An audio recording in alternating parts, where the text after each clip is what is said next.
வந்து சாத்தியமா அப்படின்னு நாங்கள் அவரோட கேட்டு தெரிஞ்சுக்கொண்டா அவருக்கு தெரியும் இந்த ஊரா தானே கேட்டு தெரிஞ்சுக்கொள்வோம். கடலுக்கு சைட்ல நாங்கள் பார்த்துட்டு வரோம். கடலுடைய வெள்ளாமை. உப்பு காத்துக்கு வந்து வெள்ளாமை சாத்தியப்படும். உப்பு காத்துக்கு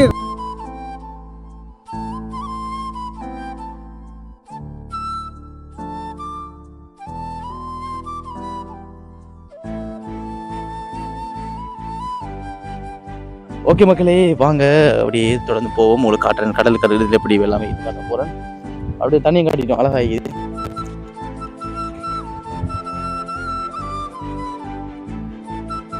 கடலுக்கு சைட்ல வந்து விவசாய காணி உங்களுக்கு பார்த்தா தெரியும். அப்படி சுத்தி காட்டுங்க.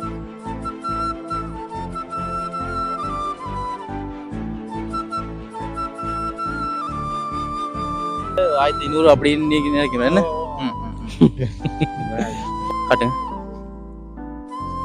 அப்படி சுத்தி காட்டுங்க. இங்கிட்ட பாத்தீங்கன்னு சொன்னா குதிரை மலை, இங்கிட்டு காட்டுங்க. எந்த தெரியுற மலை வந்து பாத்தீங்கன்னு சொன்னா வந்து இது உச்சி மலை அப்படின்னு கேள்விப்பட்டிருக்கிறேன். நான் சரியா. அஸ்ஸலாமு அலைக்கும், வணக்கம் மக்களே. இப்ப நாங்க எங்க நிக்கிறோம் அப்படின்னு பாத்தீங்கன்னு சொன்னா வந்து இலங்கையில மன்னார் மாவட்டத்துல கரடக்குழி அப்படின்னு ஒரு பசுமையான ஒரு அழகான ஒரு ஊர்ல நிக்கிறோம். இங்க என்னத்துக்காக வந்தீங்க அப்படின்னு பாத்தீங்கன்னு சொன்னா வந்து கடலுக்கு அருகத்துல வந்து வெள்ளாமை செய்யறாங்க. அதாவது உப்பு காத்துல வந்து தரையெல்லாம் பாத்தீங்கன்னு சொன்னா வந்து உப்பு தரையில வந்து விவசாயம் வராதுன்னு சொல்லுவாங்க. இருந்தாலும் அந்த மாதிரி ஒரு தரையில வந்து அந்த மாதிரி ஒரு நிலத்துல வந்து இப்ப விவசாயம் செய்துட்டு வராங்க. அந்த ஒரு காணொலியா தான் இந்த காணொலி உங்களுக்கு அமைய போகுது. இப்பதான் இந்த காணொலிக்கு புதுசாக வரீங்கன்னு சொன்னா சப்ஸ்கிரைப் செய்து போட்டு வீடியோ பாருங்க. நிறைய பேர் சப்ஸ்கிரைப் பண்ணா வீடியோ பாக்குறீங்க. தயவு செய்து சப்ஸ்கிரைப் பண்ணி போட்டு வீடியோ பாருங்க. இப்போ வீடியோக்குள்ள போலாம்.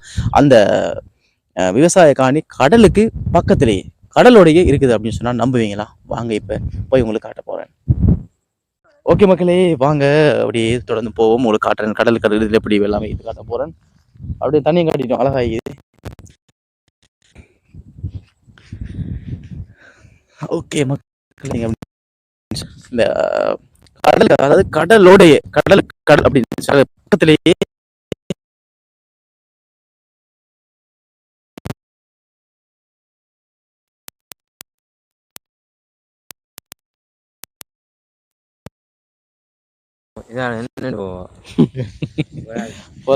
போலாம். ஓகே, இப்படி பாத்தீங்கன்னு சொன்னா வந்து முன்னாடி கடலுக்கு சைட்ல வந்து விவசாய காணி உங்களுக்கு பார்த்தா தெரியும். அப்படி சுத்தி காட்டுங்க. சுத்தி காட்டு. கண்ணு கெட்ட தூரத்தம் வரைக்கும் அப்படியே பசுமையா பச்சை பசேர்ந்து அழகான ஒரு காட்சி. இந்த மாதிரி இடத்துல வந்து அழகா உட்காந்து ஒரு சாப்பாடு அடித்தா வேற லெவலில் இருக்கு மக்களே.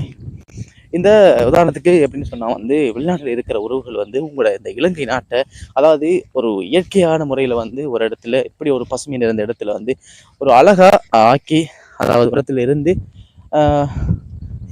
இடத்துல இருந்து சாப்பிட்டு இந்த மாதிரி ஒரு இயற்கையோட அந்த இயற்கையின் காற்றோட இருந்தா எப்படி இருக்கும் அப்படின்றத ஒரு அழகான ஒரு காணொலியா ரொம்ப கஷ்டப்பட்டு எடுக்கிற மக்களே.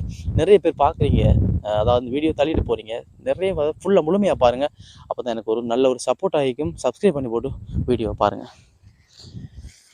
வாங்க தொடர்ந்து போவோம். உங்களுக்கு அந்த காணியை காட்டி கொண்டு போகிறேன். இந்த விவசாய காணியோட காட்டி கொண்டு போகிறேன்னு வாங்க.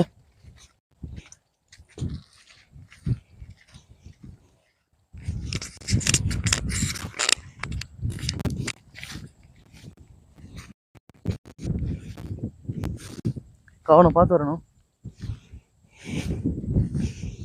இப்ப இந்த கடலுக்கும் அந்த வெள்ளாமை காணிக்கும் கிட்ட வந்துட்டோம். இன்னும் கொஞ்சம் தூரம் தான் மக்களே.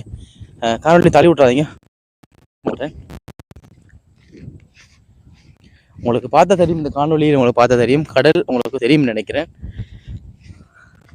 தம்பி அப்படி ஏதோ நீ பார்த்துவா, வாய்க்கால் நீ பார்த்துவா.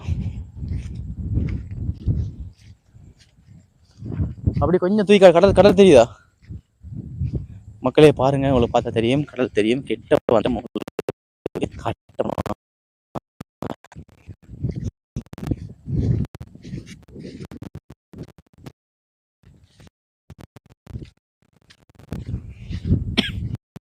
உண்மையிலே ஒரு கடல் காற்று, இந்த காற்று வந்து இந்த வேளாண்மை இந்த வெள்ளாமை காணியில, அதாவது வெள்ளாமை அந்த பச்சை பசேரண்டு அந்த பயிரில் பட்டு வர காற்று உண்மையிலே வேற லெவல் லேக்குது. உங்களுக்கு பார்த்தா தெரியும். அந்த கடல் இந்த வேளாண்மை காணி வேளாண்மை தோட்டத்தையும்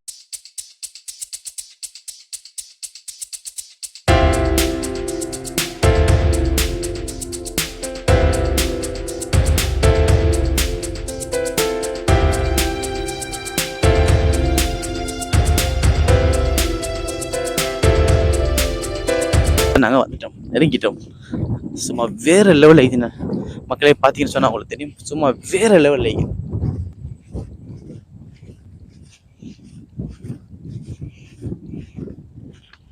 இதுதான் அந்த கரடுக்குழி. கடற்கரை அங்கிட்டு போம். இருந்தாலும் வா ப்ரோ. உங்களுக்கு ஒரு வீடியோ முள்ளிக்குளம், நல்ல முள்ளிக்குளம் இந்த ஊர்ல கடற்கரையில்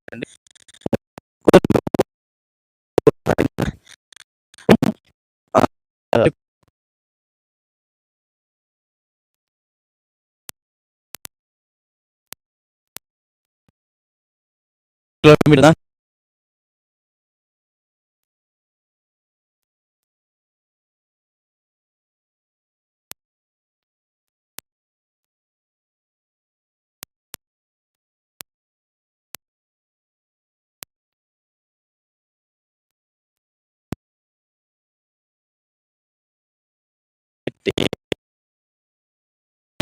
கடல் இந்த இந்த காணியும் வந்து இந்த வெள்ளாம காணியும் கடல் எப்படி கிட்ட கிட்ட காட்டுங்க, எவ்வளவு கிட்டத்துல இருக்குன்னு காட்டுங்க.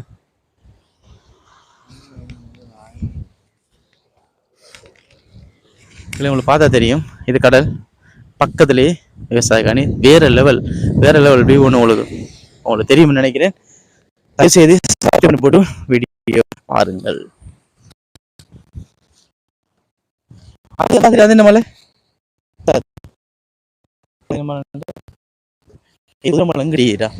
குதிரைமலை மக்களே, குதிரைமலை இந்த சைடு இங்கிட்டு பார்க்கலாம் காட்டுங்க. அது இங்கிட்டு பார்த்தீங்கன்னு சொன்னா குதிரைமலை, இங்கிட்டு காட்டுங்க. எந்த தெரியுற மலை வந்து பார்த்தீங்கன்னு சொன்னா வந்து இது உச்சமலை அப்படின்னு நான் கேள்விப்பட்டிருக்கிறேன். நான் சரியா உச்சமலைன்னு மாதிரி நான் கேள்விப்பட்டிருக்கிறேன்.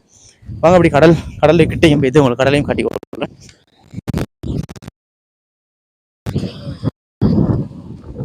ஓகே மக்களே, இப்போ நாங்கள் கடலுக்கிட்ட வந்துட்டோம். கடலோடய நிற்கிறோம். பக்கத்தில் பார்த்தீங்கன்னு சொன்னா அப்படி லைட்டை திருப்பி காட்டுங்க.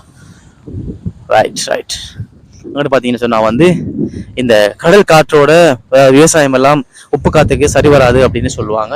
இல்லை, இதை உங்களுக்கு நேரடியாக உங்களுக்கு காட்டிக்கிறோம். இல்லை, அதையும் நாங்கள் முறையடிச்சு விவசாயம் செய்து காட்டுறோம். உண்மையில விவசாயிகள் கஷ்டப்படுறவங்க, அவங்களுக்கு எங்க இருந்தாலும் அவங்க கஷ்டப்பட்டு தான் இந்த விவசாயம் செய்துட்டு வராங்க. விவசாயிகளுக்கு சப்போர்ட் பண்ணுங்க. விவசாயிகள் பிடித்திருந்தா தயவு செய்து எங்களுடைய காணொலியும் சப்ஸ்கிரைப் பண்ணி போட்டு வீடியோ பாருங்க.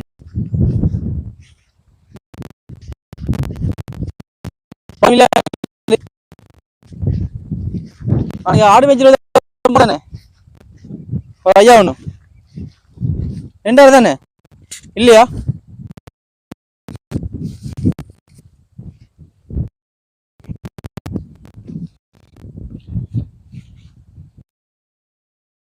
விவசாய காணிக்கிட்ட வந்துட்டோம். பார்த்தீங்கன்னா ஒரு ஐயா நினைக்கிறார். இந்த ஊரை பற்றி நாங்கள் இந்த ஊர் எப்படி வந்தது, இந்த கடல் சைட்டில் வெள்ளாமை சீடு வந்து சாத்தியமா அப்படின்னு நாங்கள் அவரோட கேட்டு தெரிஞ்சுக்கொண்டா அவருக்கு தெரியும். இந்த ஊராக தானே கேட்டு தெரிஞ்சுக்கொள்வோம். அஸ்ஸலாமு அலைக்கும். வலைக்கும் அஸ்ஸலாம். பார்த்தீங்கன்னு சொன்னால் இந்த எங்களோட ஐயா வந்து இப்போ நிற்கிறாரு. அவரோட தெரிஞ்சு இந்த ஊர் எப்படி, இந்த ஊர் பேர் என்ன? கரடிக்குழி. ஓகே, மன்னார்ல கரடுக்குழி அப்படின்னு சொல்றாரு. கரடுக்குழி வந்து இந்த ஊர் எப்படி பேர் வந்தது? கரடுக்குழி பேர் வந்து பழைய ஆக்களுக்கு தான் தெரியும். நம்ம எத்தனையோ தலைமுறைகளை அழிஞ்சு போச்சு. இப்ப நமக்கு நிச்சயமா சொல்லிக்கல. ஆனா அந்த பேர் வச்சுதான் நாங்களே ஈக்கிறது. என்ன சரி, நீங்க உங்களோட வெள்ளம் காணியா? இது மகாண்ட காணி. ஓகே, நீங்க பார்க்க வந்துருக்கீங்க. இப்ப இந்த கடலுக்கு சைட்ல நாங்க பாத்துட்டு வரோம். கடலோடய வெள்ளாமை இருக்குது. உப்பு காத்துக்கு வந்து வெள்ளாமை சாத்தியப்படும். உப்பு காத்துக்கு கொஞ்சம் புலையாதான் போகுது. இருந்தாலும் விவசாயம் செய்யணும் அப்படின்றதுக்காக வந்து செஞ்சுட்டு வராங்க. என்ன ஐயா? இப்ப இதுக்கு முன்னாடி அதாவது கிட்டத்தட்ட ஒரு இதுக்கு முன்னால பிரச்சனை எல்லாம் வந்து நிறைய பேர் வந்து இந்த ஊருலாம் போயிருந்தாங்க. அதுக்கு முன்னாடி இருந்தவங்க வந்து இங்க வெள்ளாமை செய்தாங்களா? செஞ்சாங்க. அது அங்கேயே எங்கட காணி கிடக்குது. கடல் சைட்லயே போய் பார்த்துட்டு தான் பாரு. அது எங்க பாப்பா அந்த அக்கா செஞ்ச காலம். இப்ப நாம செய்யணும். அப்ப சின்ன வயசுல எழுந்திருப்போம். கிட்டத்தட்ட 90ஆம் ஆண்டுக்கு முன்னாடி பார்த்தோம்னு சொன்னா வந்து எத்தனை குடும்பம் இங்க வாழ்ந்து வந்தாங்க? 850 மாடலாம் இருந்தாங்க. இப்ப 2 மடங்கு கூடிச்சு. 250ன்னு சொன்னா 2 மடங்கா இல்ல அதுக்கு கூட நினைக்கிறேன். கூடைக்கும் தான் நினைக்கிறேன். கிட்டத்தட்ட 1500 அப்படின்னு நினைக்கிறேன். என்ன